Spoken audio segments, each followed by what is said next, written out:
tegime sihukese asja nagu Malvaste piirkonna erametsade turundus. Et üldiselt kipub olema niimoodi, et kõik, kui meil on, näeme kuskil, et loodusrada ja mis alati riigimetsas. Me leidsime, et püüame siis seda müüti murda ja et proovime, kuidas siis erametsades ka on. Ütleme, et bürokraatiat jagus. No seda oli ka nii, et natukene liigagi palju, aga saime hakkama ja nüüd on siin, see on ainult üks objekt. Et on selles piirkonnas niisugune loodusrada matkamiseks, kuidas inimesed saavad ise seda kasutada. Asi on ikkagi seotud sellega, et Hiiumaal on ammu tahetud turismi edendada ja turismid ei peaks tulema ja heal sööma ja magama ja ära minema, vaid peaks ka ringi käima looduses. Ja loodusrajad on suht populaarsed. Me läksime natuke teist teed, et meil on füüsilised, on sellised asjad looduses. 10 objekti, kuid liikumisteed looduses ei ole tähistatud, vaid selleks on kaart. Nagu orienteerumiskaart. Need 10 punkti on siis kaardil peal märgitud.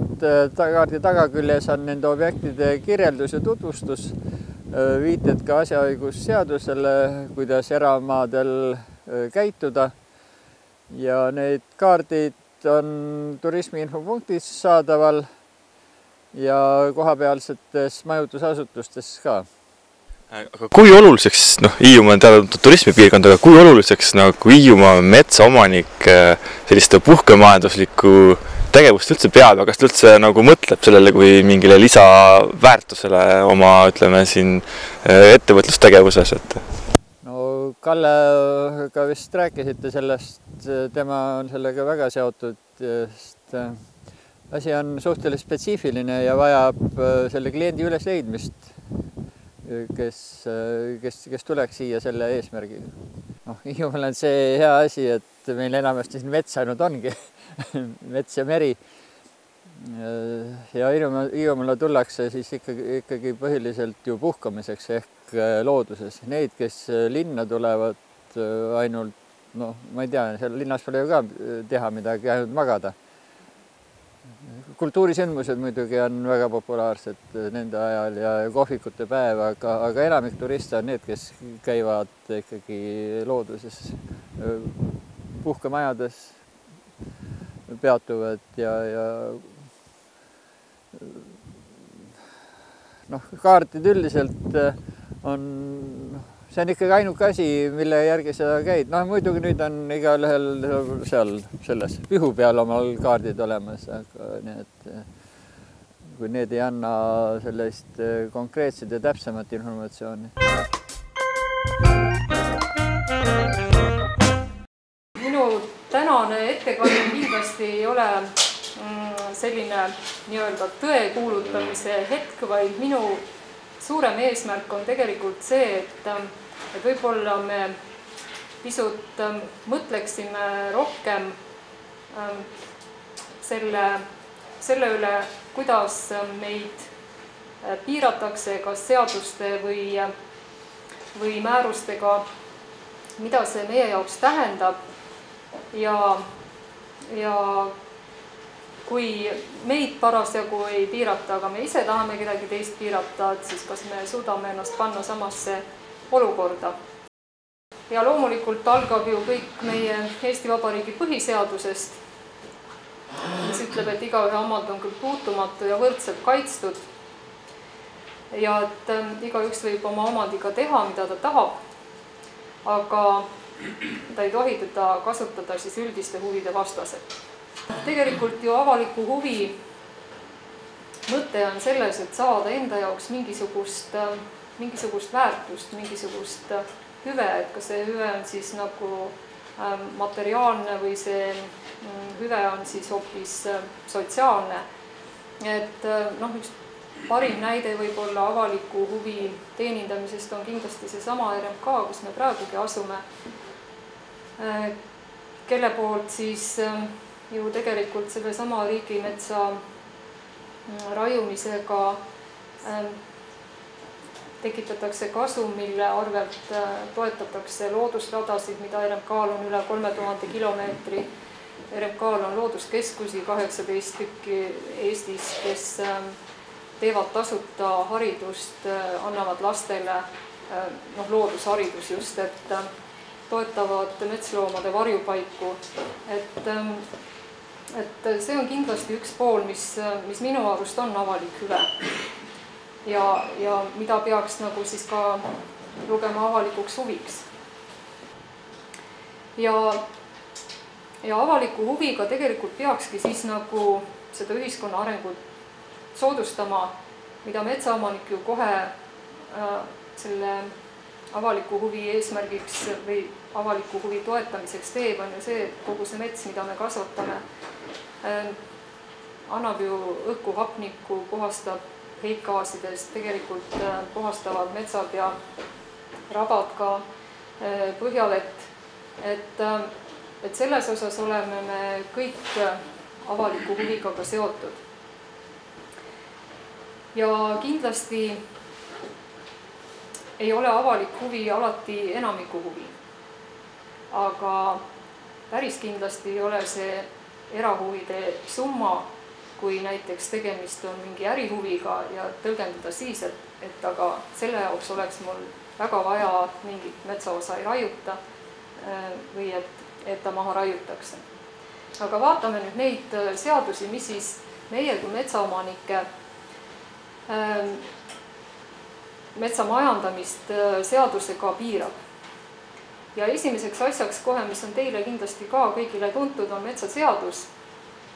Ja see puudutab eelkõige neid metsaomanikke, kelle metsad on siis tiheasustusega asulate või külade juures. Ja seal võib siis tegelikult ka praegu, kui teie mets on tulundusmetsana kirjas, siis tegelikult võib kohalik omavalitsus seada piiranguid selle metsa kaitseks, kas siis langi suuruse piiramisega või raievanuse määramisega. Aga seda ainult juhul, kui see mets on määratud siis selle asula kaitseks. Ja kaitsta siis võib seda asulat kas siis õhusaaste või müra või tugeva tuule või lumetuisu vastu, et tegelikult jällegi üsna lai mõiste. Et sellega praegu on tegelikult kohalikul omavalitsusel võimalus sekkuda metsamajandamisse metsaseaduse alusel. Lisaks saab meie metsade majandamist siis piirata ka Keskkonnaamet. Temal on siis õigus just sellise metsas puhkusel viibimisega, kui sellega kaasneb nagu kas pinnase lõhkumine või mingisugused, just RMK-l on need, kus on puhkealad ja külastusalad, et seal on tihtilugu nii, et kui inimeste hulk läheb nii suureks, siis tallatakse see sambla kate puruks ja siis keelatakse mõnikord selliste kohtade külastamine, nii et Keskkonnaametil on siis õigus seda metsa külastamist piirata ja keelata. Kui me nüüd vaatame, mis õigused meil on, siis meie õigusi tegelikult ju paneb kõige rohkem paika asjaõigusseadus. Ja asjaõigusseaduse järgi on siis kaks võimalust. Me kas oleme oma metsamaa tähistanud ja piiranud või me ei ole seda teinud. Selge on see, et kui me oleme näiteks ulukikaitseks oma metsale pannud aia, siis me igal juhul oleme ta ju piiranud. Ja ka siis pannes sinna erametsa sildi oleme me ta tähistanud. Kui me paneme ainult erametsa sildi, et siis võib ju tekkida küsimus, et me tahtsime tegelikult hoopis teavitada, et tegemist on erametsaga, et kas siis sinna metsa minna nagu võib või ei või. Et siin on nagu erinevaid seisukohti igapäevaelus, et öeldakse, et on erametsasilt, aga seal ei ole nagu kontakti, selle erametsaomaniku kontakti. Et kuna asjaõigusseadus ütleb, et sellisel piiratud või tähistatud maa-alal võib viibida ainult omaniku nõusolekul, aga kontakti ei ole, siis ei ole võimalik nõusolekut küsida. Et siis nagu on mõnikord tõlgendatud seda nii, et see on ainult informatiivne silt ja et sinna võib ikkagi minna. Kui me nüüd oma metsa ei piira ega ei tähista, siis võib viibida sellisel kinnisasjal päikese loojangust, ei või viibida päikese loojangust päikese tõusuni, ehk siis päeval võib olla, aga öösel ei või. Ja kuigi asjaõigusseadus nüüd ütleb, et kui me oma maa-ala tähistame ja piirame, et siis seal viibida ei või, siis see ei kehti kallasraja kohta. Nii et asjaõigusseadus jah, paraku ütleb, et kinnisasja omanik on kohustatud taluma neid tehnovõrke ja rajatisi ja lubama nende ehitamist oma kinnisasjale sellisel juhul, kui see on vajalik avalikes huvides ja kui teistmoodi ei saa või see teistmoodi siis minek kuidagi oluliselt halvendab siis selle järgmise kinnistu või selle avaliku huvi, kes seda saama peab olukorda.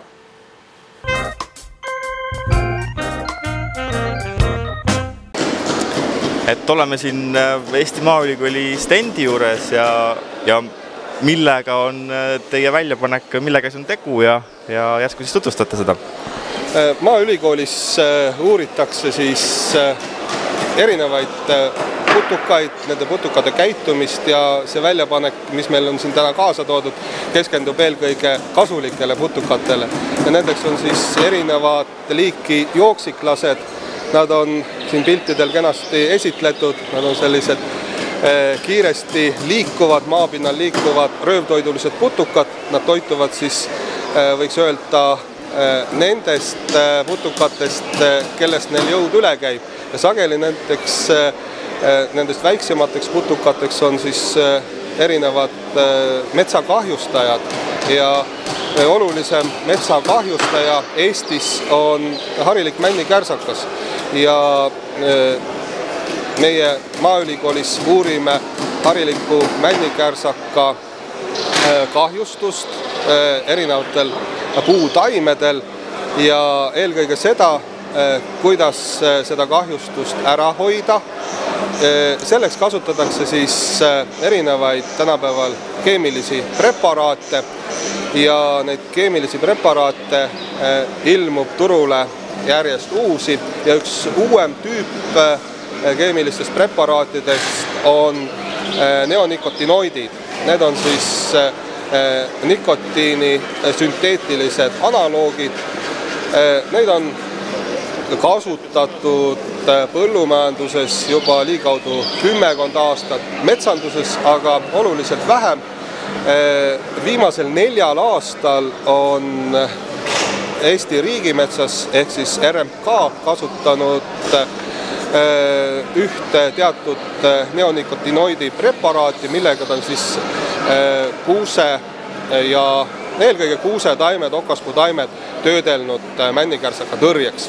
Kui männikärsakas kahjustab või sööb selle neonikotinoidiga töödeldud taime, siis see neonikotinoid, kuivõrd tal puudub repellentne lõhn ehk peletav lõhn, siis männikärsakas sööb teda kui toidutaime, tekitab sellele taimele kahjustuse. Samal ajal, kuivõrd tegu on siis selle mürgi puhul süsteemse mürgiga, mis on siis taimes ja see võib olla taimes mitmeid aastaid, isegi kuni 5-6 aastat. See männikärsakas toitub sellest mürgitatud taimest. Hiljem see mürk mõjub siis närvimürgina ja kindlasti see männikärsakas, kes on seda toitu, mürgitatud toitu või seda puutaimekoort, mis on siis selle preparaadiga töödeldud, söönud, tema organism nõrgeneb, ta muutub suhteliselt haavatavaks siis röövtoidulistele putukatele, sealhulgas jooksiklastele ja on siis jooksiklastele väga kerge saak. Jooksiklane toitub sellest männikärsakast ja selle tagajärjel, kuivõrd see männikärsakas kannab oma kehas seda mürgitatud toitu või sellest neid mürgijääke, mis omakorda siis mõjutavad selle jooksiklase käitumist. Nii et selle uue mürgiga rikutakse tegelikult kogu metsa ökosüsteemi tasakaal. Ja kui suured need mõjud metsa ökosüsteemile on, seda me Eesti Maaülikoolis selle projekti käigus uurimegi. Alternatiivid nendele neonikotinoididele ja muudele keemilistele mürkidele on siis erinevad bioloogilised insektitsiidid ehk siis bioloogilised putukamürgid. Ja neid me paralleelselt siis katsetame. Nende eelis keemiliste mürkide ees on see, et nad lagunevad suhteliselt kiiresti algühikuteks, nad ei kumuleeru loodusesse, putukasse, mulda, nagu see juhtub siis nende keemiliste mürkidega, just nende neonikotinoididega, mis võivad olla mitmeid aastaid mullas, metsakõdus, mulla vees ja lähevad uuesti sinna aineringesse. Isegi võiks öelda, et need uued neonikotinoidid on võib-olla sama ohtlikud looduskeskkonnale nagu 50-ndatel, 60-ndatel aastatel kasutatavad erinevad fosfororgaanilised ja kloororgaanilised putukamürgid, nagu siis DDT või heksakloraan, mis on siis samamoodi kumuleerusid looduskeskkonda. Sama on ka nende neonikotinoididega.